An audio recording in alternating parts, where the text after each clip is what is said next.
अऊज़ु बिल्लाहि मिनश्शैतानिर्रजीम बिस्मिल्लाहिर्रहमानिर्रहीम रब्बि इश्रह ली सदरी व यस्सिर ली अमरी वहलुल उक़दतम मिन लिसानी यफ़क़हू क़ौली। अस्सलामु अलैकुम वरहमतुल्लाहि वबरकातुहू। दोस्तों, माह शाबान इस्लामी साल का 8वां महीना है जो कि रजब और रमज़ान के दरमियान में आता है। हज़रत अबू बकर रज़ी अल्लाह ताला अन्हु से रिवायत है कि रसूल अल्लाह सल्लल्लाहु अलैहि वसल्लम ने हज के मौके पर खुतबा पढ़ा तो फरमाया कि साल में 12 महीने होते हैं जिनमें से 4 हराम हैं, यानी हुर्मत और अज़मत वाले। इनमें से 3 पै दर पै हैं, यानी ज़ीक़द, ज़िलहज्जा और मुहर्रम। चौथा महीना रजब है जो कि जमादुस्सानी और शाबान के दरमियान है। हज़रत अनस रज़ी अल्लाह ताला अन्हु से रिवायत है कि जब भी माह रजब आता तो नबी अकरम सल्लल्लाहु अलैहि वसल्लम ये दुआ मांगा करते थे, ऐ अल्लाह, रजब और शाबान के महीने में हमें बरकत अता फरमा और हमें रमज़ान तक पहुँचा। यानी अल्लाह ताला हमें तौफीक दे कि हम इस माह में यानी रजब और शाबान के महीनों में अल्लाह ताला की ज़्यादा से ज़्यादा इबादत करें और साथ साथ अल्लाह ताला से ये भी दुआ करें कि वो हमें जिस्मानी और रूहानी तौर पर इस काबिल रखे कि हम माह रमज़ान को पूरी तरह हासिल कर सकें और रोज़ा, नमाज और तरावी का मुकम्मल एहतमाम भी कर सकें। आमीन। दोस्तों, माह शाबान अपनी फ़जीलत के साथ साथ तारीख़ी एतबार से भी बहुत अहमियत का हामिल है।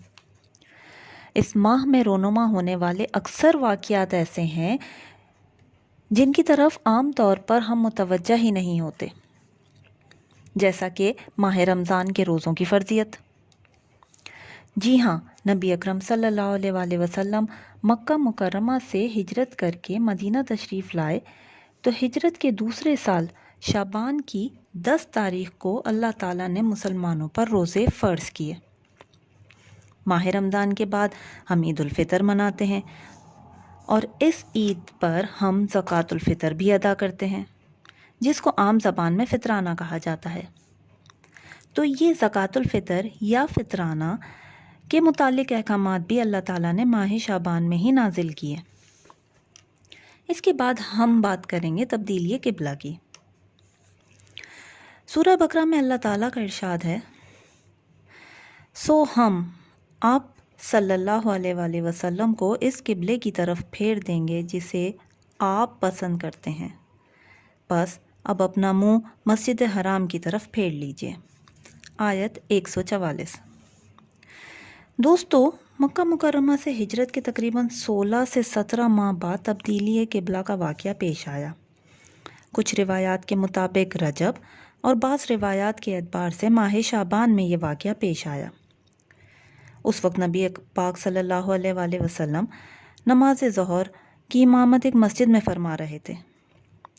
दौरान नमाज अल्लाह ताला ने आप सल्लल्लाहु अलैहि वसल्लम को अपना रुख बैतुल मुक़द्दस से काबतुल्लाह की तरफ फेरने के अहकामात नाजिल फरमाए और ना सिर्फ आप बल्कि आप सल्लल्लाहु अलैहि वसल्लम के पीछे खड़ी पूरी जमात ने नमाज के दौरान अपना रुख खाना काबा की तरफ फेर लिया।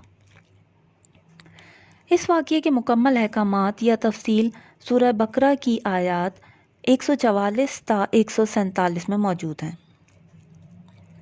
तब्दीली काबा का या तब्दीली क़िबला का वाक़या जिस मस्जिद में पेश आया उसे आज हम मस्जिद क़िबलतैन यानी एक से ज़ायद क़िबले वाली मस्जिद के नाम से जानते हैं। अल्लाह ताला से दुआ है कि वो हम सब को ज़ियारत मदीना नसीब फरमाए और साथ साथ मस्जिद क़िबलतैन में जाने और नमाज अदा करने की सआदत भी अता करें। आमीन। इसके अलावा दोस्तों, माह शाबान में बहुत सी अजीम हस्तियों की पैदाइश भी हुई है। सबसे पहले हम जिक्र करेंगे पैदाइश हज़रत ज़ैनब रज़ी अल्लाह ताला अन्हा का। हज़रत ज़ैनब जो कि हज़रत अली रज़ी अल्लाह ताला अन्हु की बेटी हैं, माह शाबान की 1 तारीख़ को इस दुनिया में तशरीफ़ लाईं। 2 शाबान हज़रत नौमान बिन साबित रज़ी अल्लाह ताला अन्हा का यौम पैदाइश है। हज़रत नौमान को हम امام ابو حنیفہ رضی اللہ تعالیٰ عنہ کے نام سے بھی پہچانتے ہیں۔ 3 شعبان حضرت علی رضی اللہ تعالیٰ عنہ کے بیٹے حضرت امام حسین رضی اللہ تعالیٰ عنہ کی پیدائش کا دن ہے۔ 5 شعبان اس تاریخ کو حضرت حسین رضی اللہ تعالیٰ عنہ کے لخت جگر حضرت علی ابن حسین اس دنیا میں تشریف لائے۔ 6 شعبان حضرت امام حسن رضی اللہ تعالیٰ عنہ کے بیٹے حضرت قاسم رضی اللہ تعالیٰ عنہ کی پیدائش کی تاریخ ہے۔ اس کے علاوہ اور بھی بہت سے واقعات ہیں جن کا اس مختصر وقت میں ذکر کرنا ممکن نہیں ہوگا۔ دوستو، ماہ شعبان کا ذکر کرتے ہوئے اگر ہم لفظ شعبان پر غور کریں تو یہ لفظ شعب سے نکلا ہے، جس کے معنی پھیل جانا ہے۔ عرب کے رواج کے مطابق اس ماہ میں لوگ زمین میں پھیل جاتے تھے، پانی کی تلاش میں یا پھر جنگ کرنے کے ارادے سے، کیونکہ یہ ایک ایسا مہینہ ہے جو کہ حرمت والے مہینے رجب کے بعد آتا ہے، اور آپ سب کو معلوم ہی ہے کہ چاروں حرمت والے مہینوں میں اللہ تعالیٰ نے لڑائی جھگڑے اور جنگ کرنے سے منع فرمایا ہے۔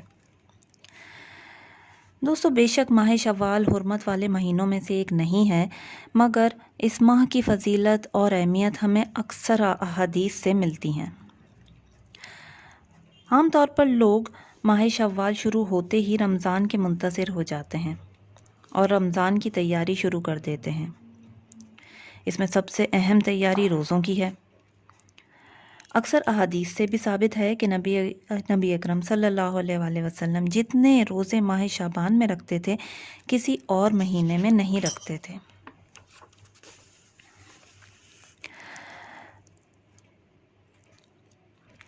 ام المومنین حضرت عائشہ رضی اللہ تعالیٰ عنہ فرماتی ہیں کہ رسول اللہ صلی اللہ علیہ وآلہ وسلم روزے رکھتے، یہاں تک کہ ہم کہتے کہ آپ افطار نہیں کریں گے، یعنی روزے نہیں چھوڑیں گے، اور جب آپ صلی اللہ علیہ وآلہ وسلم افطار کرتے تو ہم کہتے کہ آپ روزے نہیں رکھیں گے۔ اور میں نے یعنی حضرت عائشہ رضی اللہ تعالیٰ عنہ نے رسول اکرم صلی اللہ علیہ وآلہ وسلم کو رمضان کے مہینے کے علاوہ کسی اور مہینے میں پورا ماہ روزہ رکھتے ہوئے نہیں دیکھا، اور نہ ہی میں نے آپ کو شعبان کے مہینے کے علاوہ کسی اور مہینے میں اتنی کثرت سے نفلی روزے رکھتے ہوئے دیکھا۔ یعنی نبی پاک صلی اللہ علیہ وآلہ وسلم شعبان میں کثرت سے روزے رکھا کرتے تھے۔ حضرت عائشہ رضی اللہ تعالیٰ عنہ ایک اور موقع پر فرماتی ہیں کہ رسول اللہ صلی اللہ علیہ وآلہ وسلم کسی مہینے میں شعبان سے زیادہ نفلی روزے نہیں رکھتے تھے، اور آپ صلی اللہ علیہ وآلہ وسلم فرماتے تھے کہ تمہیں جتنی طاقت ہو اتنے اعمال کرو، کیونکہ اللہ تعالیٰ تمہیں اجر دینے سے نہیں تھکتا، یہاں تک کہ تم اعمال کرتے کرتے نہ تھک جاؤ۔ اور آپ صلی اللہ علیہ وآلہ وسلم فرماتے تھے کہ اللہ کے نزدیک اعمال میں سب سے زیادہ پسندیدہ وہ عمل ہے جو ہمیشہ کیا جائے، چاہے وہ کم ہو۔ دوستو، اس کا مطلب ہے کہ ہم ماہ شعبان میں زیادہ سے زیادہ روزے رکھنے کی کوشش کریں، جس سے نہ صرف ہم سنت نبوی صلی اللہ علیہ وآلہ وسلم کی پیروی کرتے ہوئے اللہ تعالیٰ کی خوشنودی بھی حاصل کر سکیں گے، بلکہ ماہ رمضان کے روزوں کی پریکٹس بھی کر لیں گے۔ دوستو، ماہ شعبان میں اللہ تعالیٰ نے مسلمانوں کو ایک عظیم رات بھی عطا کی ہے، جس کی اہمیت اور فضیلت میں انشاءاللہ اپنی اگلی ویڈیو میں آپ کے ساتھ شیئر کروں گی۔ آج کی ویڈیو میں بیان کی گئی احادیث میں نے صحیح مسلم، ابو داؤد اور مشکہ شریف سے حاصل کی ہیں۔ اگر ویڈیو پسند آئے تو لائک کر دیں اور چینل کو سبسکرائب بھی کر دیں۔ آخر میں آپ سب سے ایک درخواست ہے، پلیز پلیز پلیز لوگوں میں آسانیاں بانٹیں۔ اللہ تعالیٰ انشاءاللہ آپ کی زندگی آسانیوں سے بھر دے گا۔ دعاؤں میں یاد رکھیے گا۔ اللہ حافظ۔